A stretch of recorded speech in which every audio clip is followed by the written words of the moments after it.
Hi అండి, నమస్తే. ముందుగా అందరికీ దసరా నవరాత్రుల శుభాకాంక్షలు అండి.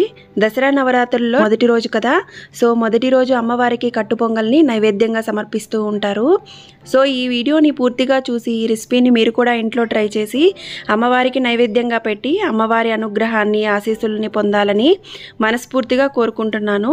సో ప్రాసెస్లోకి వెళ్ళిపోదామండి. ముందుగా బియ్యం పప్పు నానబెట్టుకోవడానికి ఒక పాత్రని తీసుకొని అందులో ఒక కప్పు రైస్కి 1/4 కప్పు పప్పుని తీసుకున్నానండి, పెసరపప్పుని. దీన్ని బాగా వాష్ చేసేసుకొని ఒక హాఫ్ అన్ అవర్ నానబెట్టి ఉంచుకోవాలి. స్టవ్ ఆన్ చేసుకొని ఒక కడాయి పెట్టుకొని నానిన బియ్యంని పప్పుని కడాయిలో వేసేసుకొని ఒక కప్పుకి 3 కప్పుల లెక్కన 5 కప్స్ వాటర్ యాడ్ చేస్తున్నానండి. ఈ పప్పు బియ్యంని మెత్తగా ఉడికించుకోవాలి. లిడ్ క్లోజ్ చేసుకొని మెత్తగా ఉడికించుకుందాం. ఈలోపు పచ్చిమిర్చి, అల్లము, మిరియాలు వీటన్నిటిని మంచిగా క్రష్ చేసుకోవాలి. 2 పచ్చిమిర్చి తీసుకున్నాను, 1 అంగుళం అల్లం ముక్క తీసుకుంటున్నాను, 1 స్పూను మిరియాలు, 2 రెబ్బల కరివేపాకు వేసుకుందాం. కొంచెం కాసింత టేస్ట్కి తగ్గట్టుగా ఉప్పు వేసుకొని, కళ్ళుప్పు తీసుకున్నాను కాబట్టి దంచుకుంటున్నాను. వీటిని కచ్చా పచ్చిగా దంచుకొని పక్కన పెట్టుకోవాలి. ఈ అన్నము పప్పుని బాగా మెదుపుకుంటూ కలుపుకోవాలండి, మెత్తగా మ్యాష్ అయిపోవాలి. పొంగల్కి తాలింపు వేసుకుందామండి. అందుకోసంగా ఒక చిన్న కడాయిని పెట్టుకుంటున్నాను. అందులో ఒక 4 to 5 table spoons ghee add చేసుకున్నాను. ఇందులో 1 స్పూను పచ్చిశనగపప్పు వేసుకొని బాగా వేయించుకుందాం. ఇది కొంచెం వేడయ్యాక 1 స్పూన్ జీలకర్ర కూడా వేస్తున్నాను. ఇది కొంచెం వేగాక ఒక 15 వరకు జీడిపప్పు వేసుకుందాం. 1 రెబ్బ కరివేపాకు, మనం క్రష్ చేసి ఉంచుకున్నాం కదా అల్లం పచ్చిమిర్చి పేస్ట్, దీన్ని కూడా వేసుకొని బాగా దూరగా వేయించుకోవాలి. 1 స్పూను ఇంగువ పొడి కూడా వేసుకొని కలిపేసుకుందాం. ఈ పోపునంతటిని పొంగల్లో యాడ్ చేసుకొని బాగా మిక్స్ చేసుకొని 2 నిమిషాలు మగ్గనిచ్చుకొని స్టవ్ ఆఫ్ చేసేసుకోవడమే. మరీ లూజ్గాను ఉండకూడదు, అలాగని టైట్గాను ఉండకూడదండి. ఈ కన్సిస్టెన్సీలో ఉన్నప్పుడు మనం స్టవ్ ఆఫ్ చేసేసుకొని పక్కకు తీసుకోవచ్చు. ఇంతేనండి. ఈ ప్రాసెస్లో చేస్తే కనుక గుడిలో పెట్టే ప్రసాదం టేస్ట్ వస్తుందన్నమాట. ఈ కట్టు పొంగలి అయితే రెడీ అయిపోయింది. 2వ రోజు ప్రసాదంగా అమ్మవారికి పులిహోరని నైవేద్యంగా పెడుతూ ఉంటారండి. నేను ఇవాళ మామిడికాయ పులిహోరని ప్రిపేర్ చేస్తున్నాను. 1 పావు కేజీ రైస్కి అయితే 1 పుల్లటి మామిడికాయ సరిపోతుంది. నేను అందరికీ ప్రసాదంగా ప్రిపేర్ చేస్తున్నాను కాబట్టి కేజీ రైస్కి 4 మామిడికాయలని ఇలా తురుముకుంటున్నాను. ఈ గుజ్జులోకి చిటికెడు పసుపు, 2 స్పూన్ల ఉప్పు వేసుకొని బాగా మిక్స్ చేసేసుకొని ఒక పక్కన పెట్టేసుకుందామండి. నెక్స్ట్ రైస్ని రెడీ చేసుకుందామండి. 1 కేజీ రైస్ తీసుకొని దీన్ని బాగా 2-3 సార్లు శుభ్రంగా వాష్ చేసేసుకొని మనం ఏ గ్లాస్తో అయితే రైస్ తీసుకున్నామో ఆ గ్లాస్తో 2 గ్లాసెస్ వాటర్ చొప్పున యాడ్ చేసుకొని ఇట్లా రైస్ కుక్కర్లో ఉడికించుకుంటున్నాను. ఇందులో 1 స్పూన్ సాల్ట్, 1 స్పూన్ పసుపు, 1 టేబుల్ స్పూన్ ఆయిల్ వేసుకొని బాగా మిక్స్ చేసేసుకొని రైస్ కుక్కర్ పెట్టేసుకుందాము. బాగా చక్కగా ఉడుకుతుంది, పలుకులుగా కూడా వస్తుందండి రైస్ కుక్కర్లో. నెక్స్ట్ పోపు పెట్టేసుకుందాం. ఒక ఫ్రై ప్యాన్ని పెట్టుకొని ఇందులో 1 కప్పు నిండా ఆయిల్ వేసుకున్నాను. ఆయిల్ వేడయ్యాక 1 కప్పు నిండా వేరుశెనగ గుళ్ళు వేసుకుందాం. వేరుశెనగ గుళ్ళు కూడా సగం వేగాక కొంచెం జీడిపప్పు వేసుకొని దూరగా వేయించుకోవాలి. పచ్చివాసన పోయి మంచిగా వేగేంత వరకు దూరగా వేయించుకోవాలి. వేగిన వేరుశెనగ గుళ్ళని ఒక ప్లేట్లో తీసేసుకొని పక్కన పెట్టేసుకుందాం. ఇదే ప్యాన్లో ఇంకొంచెం ఆయిల్ యాడ్ చేసుకొని మనం తీసుకున్న క్వాంటిటీని బట్టి కొంచెం ఎక్కువ తక్కువ యాడ్ చేసుకోవచ్చు పోపు దినుసులు. ఫస్ట్ పచ్చి శనగపప్పు, మినపప్పు వేసుకొని బాగా దూరగా వేయించుకోవాలి. ఇంకొంచెం వేగాక ఆవాలు, జీలకర్ర వేసుకొని చిటపట్లాడగానే 5 పచ్చిమిర్చిని ఇట్లా చీలికలు చేసి వేసుకుంటున్నాను. అది కొంచెం వేగాక ఒక 5 ఎండుమిర్చి ఇట్లా ముక్కలు చేసి వేసుకుంటున్నాను. నెక్స్ట్ ఇంగువ 1 స్పూన్ వరకు పడుతుంది. కొంచెం ఎక్కువ వేసుకుంటేనే బాగా కమ్మగా ఉంటుందండి ఈ పులిహోరల్లో. ఏ పులిహోర చేసుకున్నా కానీ ఇంగువ కాస్తంత ఎక్కువ వేసుకుంటే చాలా బాగుంటుంది. 4 రెబ్బల కరివేపాకును వేసుకొని కొంచెం చిటపట్లాడగానే స్టవ్ ఆఫ్ చేసుకొని పక్కన పెట్టేసుకుందాం. మనం ఉడికించుకున్న అన్నం అంతటి కూడా ఒక ప్లేట్లో వేసుకొని చల్లారి పెట్టుకోవాలి. ఈ వేడి మీద ఉండంగానే మామిడికాయ గుజ్జును కూడా వేసేసుకుంటే బాగా ఉడికిపోతుందండి. ఈ వేడికేను బాగా మిక్స్ చేసుకున్నాక వేరుశెనగ గుళ్ళు, జీడిపప్పుని కూడా వేసుకొని కలిపేసుకుందాం. మనం రెడీ చేసుకున్న పోపును కూడా వేసేసుకొని బాగా కలిపేసుకొని 2వ రోజు ప్రసాదంగా అమ్మవారికి ఈ పులిహోరని నైవేద్యంగా సమర్పిస్తున్నానండి. 3వ రోజు అమ్మవారికి చేసే నైవేద్యం కొబ్బరన్నం. ఈ కొబ్బరన్నం చేసుకోవడానికి ఒక కొబ్బరికాయని తీసుకొని ఫుల్గా ముక్కల కింద కట్ చేసేసి మెత్తగా పేస్ట్ లాగా గ్రైండ్ చేసుకొని దీంట్లో నుంచి పాలను అయితే తీసేసుకొని ఇట్లా రెడీ చేసి ఉంచుకున్నాను. ఇందుకోసంగా 1 కప్పు రైస్ తీసుకున్నానండి. దీన్ని బాగా వాష్ చేసేసుకొని ఒక హాఫ్ అన్ అవర్ ముందు నానబెట్టేసుకోవాలి. నానబెట్టుకున్న రైస్లో నుంచి వాటర్ని తీసేసి మనం రెడీ చేసి ఉంచుకున్న కొబ్బరి పాలని 1 కప్పు రైస్కి 2 కప్పుల పాలని యాడ్ చేస్తున్నానండి. ఇందులోకి టేస్ట్కి తగ్గట్టుగా సాల్ట్ యాడ్ చేసుకొని 1 స్పూన్ ఆయిల్ కూడా వేసుకొని లిడ్ క్లోజ్ చేసుకొని ఒక 5 మినిట్స్ పాటు మీడియం ఫ్లేమ్ మీద ఉడికించుకోవాలి. ఎంతవరకు రెడీ అయిందో లిడ్ ఓపెన్ చేసి చూస్తున్నాను. చూడండి ఫ్రెండ్స్ ఎంత చక్కగా ఉడికిపోయిందో. బాసుమతి రైస్ కాబట్టి తొందరగా ఉడికిపోతుంది. ఒక మెతుకైతే మెదిపి చూపిస్తున్నాను మీకు. ఉడికింది. ఇప్పుడు దీనికి పోపు పెట్టేసుకుందాము. ఒక చిన్న ఫ్రై ప్యాన్ పెట్టుకొని ఒక 4 to 5 table spoons ghee add చేసుకుంటున్నాను. గీ కొంచెం వేడయ్యాక 2 స్పూన్ల పచ్చిశనగపప్పు, 2 స్పూన్ల మినపప్పును కూడా వేసుకొని బాగా దోరగా వేయించుకోవాలి. ఇందులో 2 స్పూన్ల ఆవాలు, 2 స్పూన్ల జీలకర్ర కూడా వేసుకొని చిటపట్లాడగానే ఒక 5 పచ్చిమిర్చిని ఇట్లా ముక్కల కింద కట్ చేసుకొని వేసుకోవాలి. ఇందులో కొంచెం జీడిపప్పు కూడా వేసుకొని బాగా రోస్ట్ చేసుకోవాలి. ఒక ఎండుమిర్చిని కూడా ఇట్లా ముక్కలుగా కట్ చేసి వేసుకున్నాను. మనం తురుము పెట్టి ఉంచుకున్న కొబ్బరి తురుము అండి ఒక పావు చిప్పని వేసుకున్నాను. ఇది పచ్చివాసన పోయేదాకా మంచిగా రోస్ట్ చేసుకోవాలి. ఇది పచ్చివాసన పోయి బాగా మంచి ఫ్లేవర్ వస్తుందండి. అప్పుడు స్టవ్ ఆఫ్ చేసేసి మనం రెడీ చేసుకున్న రైస్లోకి కలిపేసుకుందాం. మనం రెడీ చేసుకున్న పోపు అంతా కూడా రైస్కి బాగా పట్టేలాగా బాగా మిక్స్ చేసుకోవాలి. బాగా టోస్ట్ చేసుకొని 2 నిమిషాలు మగ్గనిచ్చుకొని సర్వ్ చేసేసుకోవడమే. కమ్మగా ఉండే ప్రసాదం స్టైల్ కొబ్బరన్నం చిటికలో రెడీ అయిపోయింది కదా. తప్పకుండా ట్రై చేయాల్సిన రెసిపీ అండి ఇది. ఈ అల్లంగారెల ప్రసాదాన్ని దేవీ నవరాత్రులలో అమ్మవారికి 4వ రోజు ప్రసాదంగా పెడుతూ ఉంటారు. ముందుగా 1 కప్పు మినపప్పును తీసుకోవాలి. ఈ పప్పుని బాగా 2-3 సార్లు వాష్ చేసేసుకొని ఒక 4 గంటల పాటు నానబెట్టి ఉంచుకోవాలి. ఇలా నానిన పప్పుని మిక్సీకైనా వేసుకోవచ్చు, లేకపోతే గ్రైండర్లో అయినా వేసుకోవచ్చు. నేను గ్రైండర్లో వేసి రుబ్బుతున్నానండి. మిక్సీలో రుబ్బుకుంటున్నట్లయితే కూల్ వాటర్ని యాడ్ చేసుకుంటూ పల్స్ ఇచ్చుకుంటూ రుబ్బుకోవాలి చూసుకుంటూ. నేను గ్రైండర్లో రుబ్బుతున్నాను కాబట్టి ఒక చిన్న గ్లాస్ అంత వాటర్ పట్టాయి నాకు ఈ పిండి రుబ్బడానికి. చూడండి ఫ్రెండ్స్, పిండిని ఈ కన్సిస్టెన్సీలో రుబ్బుకోవాలి. గట్టిగా రుబ్బుకుంటే గట్టిగా వచ్చేస్తాయండి వడలు. అలా అని లూజ్గా రుబ్బుకుంటే నూనె ఎక్కువ పీల్చేస్తుంది. అలా కాకుండా ఈ కన్సిస్టెన్సీలో రుబ్బుకుంటే కరెక్ట్గా వస్తాయండి వడలు. 2 పచ్చిమిర్చి, ఒక చిన్న అల్లం ముక్కను తీసుకొని బాగా క్లీన్ చేసేసుకొని మంచిగా క్రష్ చేసుకొని ఈ పిండిలో కలుపుకోవాలి. దీంట్లో టేస్ట్కి తగ్గట్టుగా సాల్ట్ కూడా యాడ్ చేసుకొని పిండిని అంతటిని బాగా మంచిగా ఉప్పు కలిసేలాగా బాగా మిక్స్ చేసుకొని పక్కన పెట్టుకోవాలి ఒక 10 నిమిషాలు. స్టవ్ ఆన్ చేసుకొని ఒక కడాయి పెట్టుకొని అందులో డీప్ ఫ్రైకి కావాల్సినంత ఆయిల్ వేసుకొని హీట్ చేసుకుంటున్నాను. ఇందులో చేతులు తడుపుకోవడానికి ఒక చిన్న బౌల్లో వాటర్ తీసి ఉంచుకున్నాను. ఇలా చేత్తో చిన్న చిన్న రౌండ్లుగా చేసుకొని ఇందులోనే హోల్ పెట్టేసుకొని మనం రెండో చేయి కూడా యూజ్ చేయని అవసరం లేదండి. చేతులు తడుపుకుంటూ గారెలు వేస్తే కనుక స్టిక్ కాకుండా చాలా ఈజీగా వచ్చేస్తాయండి. కొంతమందికి వడలు వేసేటప్పుడు ఎక్కువ ఆయిల్ పీల్చేస్తూ ఉంటుంది కదండి. దానికి రీజన్ ఏంటంటే పిండి పల్చగా అయినా అయి ఉండాలి, లేదంటే కొత్త పప్పు అయినా అయి ఉండాలి, లేకపోతే వంట సోడా ఎక్కువైనా కానీ ఆయిల్ ఎక్కువ పీల్చేస్తుందండి. అలాంటప్పుడు నేను ఒక టిప్ చెప్తాను. ఒక 2 స్పూన్ల బియ్యం పిండి వేసుకొని బాగా కలిపేసుకొని వేసుకుంటే చక్కగా వస్తాయండి వడలు. ఇలా ఆయిల్కి సరిపడినన్ని వడలు వేసుకున్నాక మంటని మీడియం ఫ్లేమ్ మీద అడ్జస్ట్ చేసుకుంటూ వడల్ని అటు ఇటు తిప్పుకుంటూ బాగా క్రిస్పీగా ఫ్లఫీగా అయ్యేంత వరకు ఫ్రై చేసుకొని పక్కన తీసి ఉంచుకోవడమే. ఇలానే పిండి మొత్తం కూడా ప్రిపేర్ చేసేసుకోవచ్చండి. సో వీడియో క్లిప్లో చూస్తేనే మీకు అర్థమవుతుంది కదా వడలు ఎంత స్పంజీగా ఎంత పఫీగా పొంగాయో. చూడండి ఫ్రెండ్స్, పైన క్రిస్పీగా లోపల స్పంజీగా ఎంత సాఫ్ట్గా ఉన్నాయో.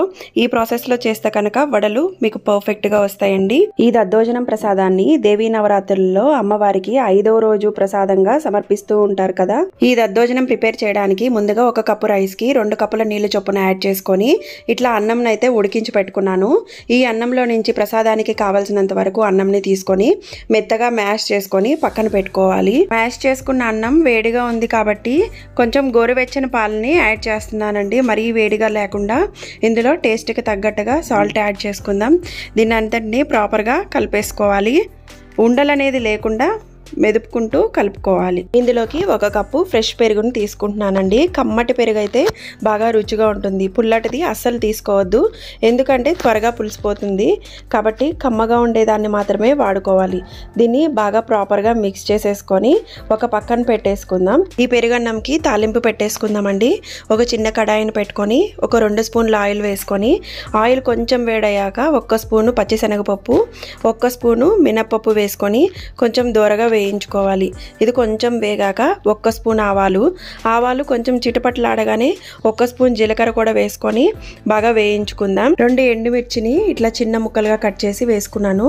ఇందులోకి సన్న ముక్కలుగా కోసిన కొంచెం అల్లము, కొంచెం పచ్చిమిరపకాయలు, 2 పచ్చిమిరపకాయలని సన్న ముక్కలుగా కట్ చేసి వేసుకుంటున్నాను. రెండింటిని బాగా వేయించుకోవాలి. ఈ తాలింపు దినుసులన్నీ కొంచెం వేగాక 1 రెబ్బ కరివేపాకు కూడా వేసుకొని 1 పావు చెంచా ఇంగువ పొడి వేసుకొని బాగా రోస్ట్ చేసుకొని ఈ పోపు అంతటిని మనం రెడీ చేసి ఉంచుకున్న పెరుగన్నంలోకి యాడ్ చేసేసుకోవాలి. ఈ పోపు అంతా రైస్లో మంచిగా కలిసేలాగా బాగా మిక్స్ చేసేసుకొని ప్రసాదం బౌల్లోకి తీసుకొని అమ్మవారికి నివేదించడమే. ఇంతేం ఫ్రెండ్స్, ఎంతో కమ్మగా ఉండే దద్దోజనం అయితే రెడీ అయిపోయింది. దేవి నవరాత్రుల్లో 6వ రోజు అమ్మవారికి పెట్టే నైవేద్యం రవ్వ కేసరి. రవ్వ కేసరిని మనం జనరల్గా పంచదారతో చేసుకుంటూ ఉంటాం కదా, అలా కాకుండా ఈరోజు హెల్దీగా బెల్లంతో తయారు చేసి చూపిస్తున్నాను. నేను చూపిస్తున్న కొలతల్ని ఎగ్జాక్ట్గా ఫాలో అవ్వండి. పర్ఫెక్ట్గా బెల్లంతో చేసుకునే రవ్వ కేసరిని మీరు ఇంట్లోనే తయారు చేసుకోవచ్చు. ముందుగా స్టవ్ ఆన్ చేసుకొని ఒక ప్యాన్ని పెట్టుకొని 4 to 5 టేబుల్ స్పూన్స్ అయితే గీ యాడ్ చేసుకుంటున్నాను. నెయ్యి కొంచెం వేడయ్యాక డ్రై ఫ్రూట్స్ని యాడ్ చేసేసుకుందాం.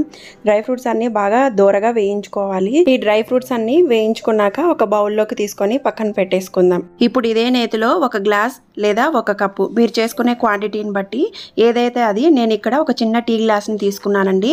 సో ఆ గ్లాస్ నిండుగా రవ్వను వేసేసి దోరగా ఫ్రై చేసుకుంటున్నాను. ఈ రవ్వ వేగేలోపు ఇంకొక గిన్నెని తీసుకోండి. ఏ గ్లాసులో అయితే రవ్వ తీసుకున్నామో అదే గ్లాస్తో 4 గ్లాసెస్ వాటర్ని తీసుకొని రోలింగ్ బాయిల్ అయ్యేంత వరకు ఉడికించుకోవాలి. వాటర్ని రవ్వ వేగి మంచి కమ్మటి వాసన వచ్చేంత వరకు మీడియం ఫ్లేమ్ మీద పెట్టుకొని ఒక 5 నిమిషాల పాటు వేయించుకోవాలి. ఇలా వేయించుకున్న రవ్వలోకి మనం ఉడికించిన వాటర్ని యాడ్ చేసుకుందాం. వేడి నీళ్లు వేస్తూ ఉండలు కట్టకుండా గరిటతో తిప్పుతూ ఉండాలండి. ఒక 2 మినిట్స్కి ఇదంతా కూడా దగ్గరికి అయిపోతుంది. మొదట్లో చూసేదానికి చాలా పలచగా ఉన్నప్పటికీ 2 నిమిషాలకి బాగా దగ్గరగా అయిపోతుంది. ఈ కన్సిస్టెన్సీలోకి రాగానే మనం బెల్లం యాడ్ చేసేసుకుందాం. ఏ కప్పుతో అయితే రవ్వ తీసుకున్నామో అదే కప్పుతో 1.5 కప్పు బెల్లం తరుగు తీసుకుంటున్నాను. ఈ వేడికి బెల్లం అంతా కూడా చక్కగా కరిగి రవ్వ అనేది పీల్చుకుంటూ ఉంటుందన్నమాట. ఒకేలా ఎక్కువ స్వీట్ కావాలనుకుంటే 1.25 వేసుకుంటే సరిపోతుంది. 1.5 వేసుకుంటే సరిపోతుందండి. అటు ఎక్కువ కాదు, ఇటు తక్కువ కాదు, కరెక్ట్గా ఉంటుంది. బెల్లం అంతా కరిగేంత వరకు కూడా మీరు లో ఫ్లేమ్లో పెట్టుకొని తిప్పుతూ ఉండండి. బెల్లం బాగా కరిగి రవ్వ అంతా దగ్గరికి అయ్యాక ఒక 3 to 4 టేబుల్ స్పూన్స్ పాలు యాడ్ చేసుకుంటున్నాను. కాసి చల్లార్చిన పాలండి ఇవి. మనం ఫ్రై చేసి పెట్టుకున్న డ్రై ఫ్రూట్స్ను కూడా వేసుకొని బాగా మిక్స్ చేసేసుకోవాలి.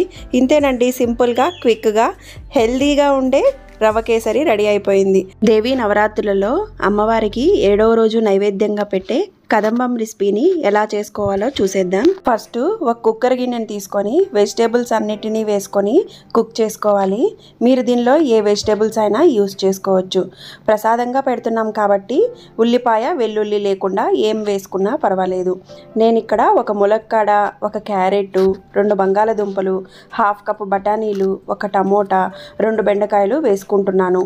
ఇవన్నీ వేసిన తర్వాత ఇందులో రుచికి తగినంత ఉప్పు, 1/2 స్పూన్ పసుపు, 1 స్పూను కారం, 1 స్పూను సాంబార్ పౌడర్ వేసుకొని 1/2 లీటర్ వాటర్ని కూడా యాడ్ చేసుకొని 2 విజిల్స్ వచ్చేంత వరకు ఇలా వెజిటేబుల్స్ అన్నింటినీ ఉడికించుకోవాలి. ఇలా వెజిటేబుల్స్ అన్నింటినీ కూడా ఉడికించుకున్న తర్వాత ఒక బౌల్లోకి తీసేసుకోండి. ఇప్పుడు ఇదే కుక్కర్లో 1 కప్పు రైస్ తీసుకొని అందులో 3/4 కప్పు దాకా కందిపప్పుని వేసుకోండి. ఈ బియ్యాన్ని పప్పుని బాగా 2-3 సార్లు వాష్ చేసుకున్న తర్వాత ఏ కప్పుతో అయితే బియ్యాన్ని పప్పుని తీసుకున్నామో అదే కప్పుతో 5 కప్పుల దాకా నీళ్ళను వేసుకొని మీడియం ఫ్లేమ్లో 3 విజిల్స్ వచ్చేదాకా ఉడికించుకోండి. ఇలా మెత్తగా ఉడికించుకొని పక్కన పెట్టేసుకోండి. ముందుగా స్టవ్ ఆన్ చేసుకొని ఒక కడాయిని పెట్టుకొని అందులో ఒక 5 టేబుల్ స్పూన్స్ నెయ్యినైతే యాడ్ చేసుకుంటున్నాను. నెయ్యి కొంచెం వేడయ్యాక కాస్తంత జీడిపప్పుని దోరగా వేయించుకొని ఒక పక్కన పెట్టుకోవాలి. ఇదే కడాయిలోకి కాస్తంత నూనెను కూడా యాడ్ చేసుకొని 2 స్పూన్ల ఆవాలు, 2 స్పూన్ల జీలకర్ర వేస్తున్నాను. ఇవి కొంచెం చిటపట్లాడగానే 2 స్పూన్ల మిరియాలు కూడా వేసుకుందాం. ఇది కొంచెం వేగాక 2 ఎండుమిర్చిని ఇట్లా చిన్న ముక్కలుగా కట్ చేసి వేసుకుంటున్నాను. ఇందులోకి 2 రెబ్బల కరివేపాకు కూడా వేసుకొని దోరగా దోరగా వేయించుకుందాం. ఇది వేగేలోపు 1 స్పూను ఇంగువ పొడి వేస్తున్నాను. ఇంగువతో మంచి టేస్ట్ వస్తుంది. ఇది వేగాక మనం ఉడికించి పెట్టుకున్న కూరగాయ ముక్కలన్నిటిని కూడా ఈ తిరగమాతలోకి వేసేసుకుందాం. ఇది కొంచెం ఉడుకు పట్టాలండి. ఇవన్నీ ఉడికించుకున్నాక మనం రెడీ చేసి ఉంచుకున్న చింతపండు రసమును కూడా వేసుకొని బాగా ఒక తెల్లు తెల్లే వరకు ఉడికించుకోవాలి. ఇవన్నీ ఉడికించుకున్నాక మనం రెడీ చేసి ఉంచుకున్న రైస్ని దాల్ను కూడా వేసేసుకొని బాగా మిక్స్ చేసుకోవాలి. చూడండి ఫ్రెండ్స్, ఎంత జారుడుగా ఎంత బాగా వచ్చిందో చూసేదానికే చాలా ఎమ్మీగా ఉంది. ఇందులో మనం ఫ్రై చేసి పెట్టుకున్న జీడిపప్పును కూడా వేసుకొని ఫైనల్గా కొత్తిమీరతో గార్నిష్ చేసుకొని సర్వ్ చేసేసుకోవడమే.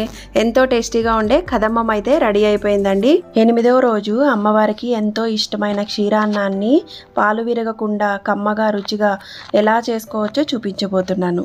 ఫస్ట్ ఒక కుక్కర్ గిన్నెని తీసుకొని 1 కప్పు రైస్ తీసుకున్నాను. ఇందులోకి 1/2 కప్పు వరకు పెసరపప్పు తీసుకుంటున్నాను. ఇవి రెండింటిని కలిపి వాష్ చేసేసుకొని ఒక ½ అన్ అవర్ పాటు నానబెట్టి ఉంచుకోవాలి. నానబెట్టుకున్న రైస్లో నుంచి వాటర్ని అంతా తీసేసి ఏ కప్పుతో అయితే రైస్ తీసుకున్నామో అదే కప్పుతో 3 కప్పుల నీళ్లు తీసుకుంటున్నాను. అదే కప్పుతో 3 కప్పుల పాలు తీసుకుంటున్నాను. ఈ పాలతోనే ఉడికించుకోవాలండి. టోటల్గా 6 కప్స్ పాలైతే అయ్యింది. ఈ పాలలో రైస్ని దాల్ని ఉడికించుకోవడం వల్ల ఈ క్షీరాన్నంకి చాలా మంచి రుచి వస్తుంది. మూత పెట్టుకొని చాలా మెత్తగా ఉడికించుకోవాలి. లిడ్ ఓపెన్ చేసి చూస్తున్నాను. చూడండి ఫ్రెండ్స్, అన్నము పప్పు ఎంత చక్కగా ఉడికిపోయిందో. ఇలా మెదుపుకుంటూ కలుపుకోవాలి.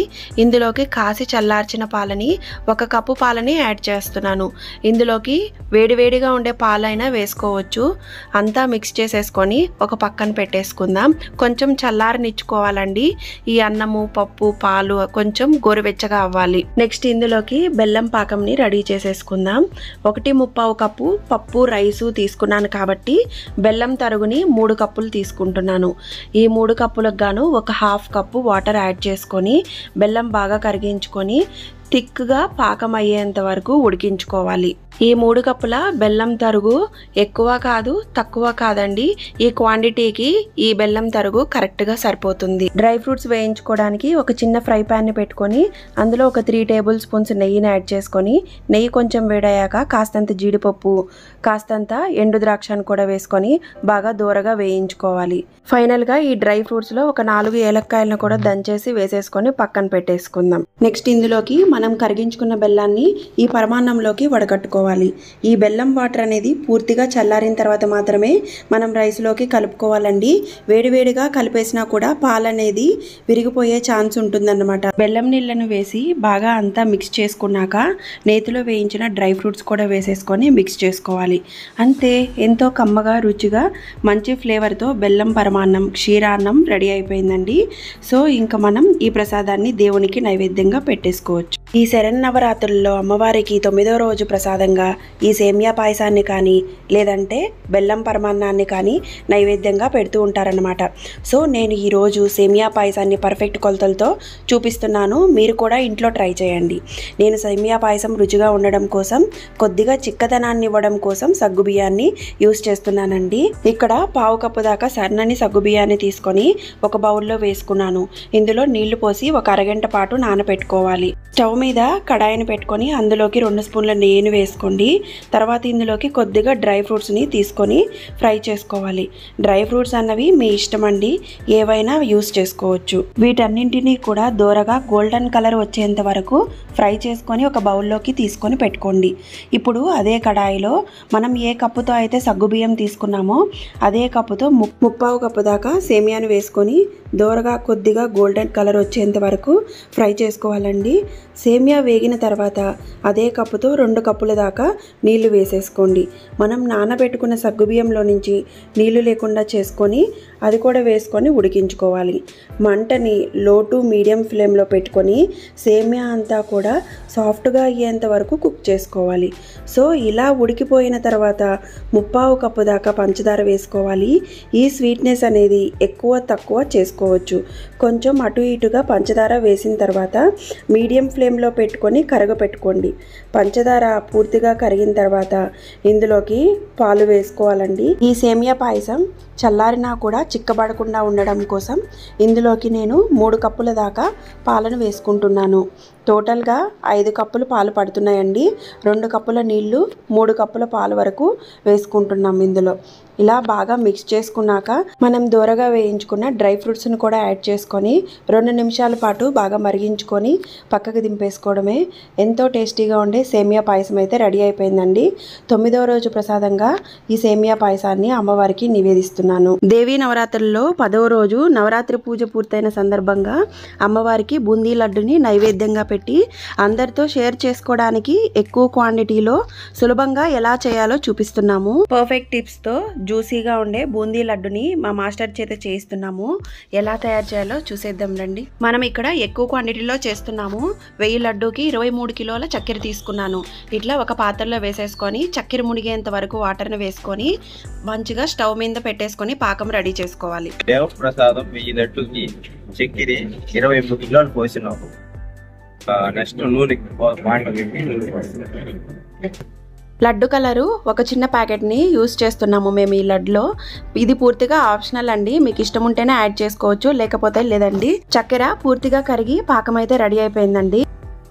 ఈ మాత్రం పెట్టుకుంటే కొంచెం స్మూత్ గా వస్తుంది.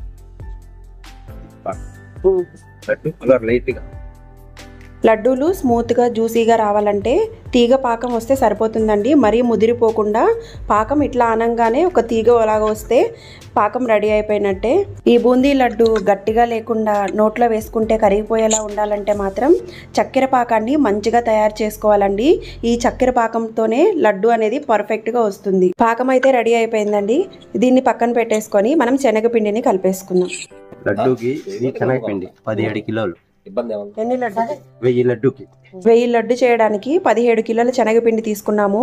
ఈ శనగపిండిలో వాటర్ని యాడ్ చేసుకొని పిండి ఎక్కడ ఉండలనేది లేకుండా మెత్తగా బాగా సాఫ్ట్గా కలుపుకోవాలి. ఈ టైప్ లో కలుపుకోవాలి పిండి. స్టవ్ మీద ఒక కడాయిని పెట్టుకొని అందులో డీప్ ఫ్రైకి కావాల్సినంత ఆయిల్ వేసుకొని ఆయిల్ బాగా వేడయ్యాక లడ్డు గంటిని తీసుకొని అందులో పిండి వేసుకొని రబ్ చేస్తే కనుక ఇట్లా బూందీ అన్నది పర్ఫెక్ట్గా దిగుతుందండి. ఈ బూందీ మరి ఎర్రగా కాగాల్సిన పని లేదు. కొంచెం పచ్చివాసన పోయి కొంచెం వేగితే సరిపోతుంది. ఆయిల్ సౌండ్ తగ్గాక మనం బూందీని తీసేసుకొని పాకంలో వేసేసుకుందాం. బూందీ పచ్చిగా లేకుండా పర్ఫెక్ట్గా కుక్ అవ్వాలండి. అంతేకాకుండా ఈ బూందీ జ్యూసెస్ అన్నింటినీ కూడా పర్ఫెక్ట్గా అబ్జర్వ్ చేసేటట్టు ఉండాలి. అప్పుడే లడ్డు పర్ఫెక్ట్గా వస్తుంది. ఈ టిప్స్ని ఫాలో అయితే మాత్రం మీరు లడ్డు చేయడంలో స్పెషలిస్ట్ అయిపోతారు. ఈ పిండి అంతటినీ కూడా ఇట్లానే బూందీ రెడీ చేసేసుకొని పాకంలో వేసేసుకోవాలి. పాకంలో వేసుకున్న ఈ బూందీని అంతటినీ కూడా పళ్ళెంలో వేసుకొని చల్లారబెట్టుకోవాలి. చల్లారాక మనం లడ్డూలు చుట్టుకోవడానికి చాలా ఈజీగా ఉంటుంది కదండి. ఈ పిండి అంతటికి గాను ఒక 100 గ్రాముల ఏలక్కాయలని తీసుకున్నామండి. ఈ ఏలక్కాయలని మెత్తగా క్రష్ చేసి ఫైన్ పౌడర్ లాగా గ్రైండ్ చేసుకోవాలి. ఇవి ఒక్కటే గ్రైండ్ అవ్వవు కాబట్టి ఇందులో ఒక 3 స్పూన్ల షుగర్ని కూడా యాడ్ చేసుకొని ఫైన్ పౌడర్ లాగా గ్రైండ్ చేసుకున్నాను. ఈ ఫైన్ పౌడర్ని మనం బూందీలో మిక్స్ చేసేసుకుందాం. నెక్స్ట్ ఇందులోకి డ్రై ఫ్రూట్స్ని కూడా వేసుకొని బాగా దోరగా వేయించుకోవాలి. ఈ దోరగా వేయించుకున్న డ్రై ఫ్రూట్స్ అన్నింటినీ ఈ బూందీలోకి యాడ్ చేసుకోవాలి. ఈ బూందీలో డ్రై ఫ్రూట్స్ ఏలకుల పొడి అంతా మంచిగా కలిసేలాగా బాగా కలుపుకోవాలి. కలిపేసుకున్నాక ఇలా లడ్డూలు చుట్టేసుకోవడమే. ఇంతే ఫ్రెండ్స్, ఎంతో టేస్టీగా ఉండే ఎంతో జ్యూసీగా ఉండే sweet shop style boondi laddu అయితే రెడీ అయిపోయింది. మీరు తప్పకుండా ట్రై చేయండి ఫ్రెండ్స్. ఈ వీడియో కనుక మీకు నచ్చినట్లయితే లైక్ చేయండి, షేర్ చేయండి. కొత్తగా మన ఛానల్ని చూస్తున్న వాళ్ళు సబ్స్క్రైబ్ చేసి సపోర్ట్ చేయండి ఫ్రెండ్స్. Thanks for watching.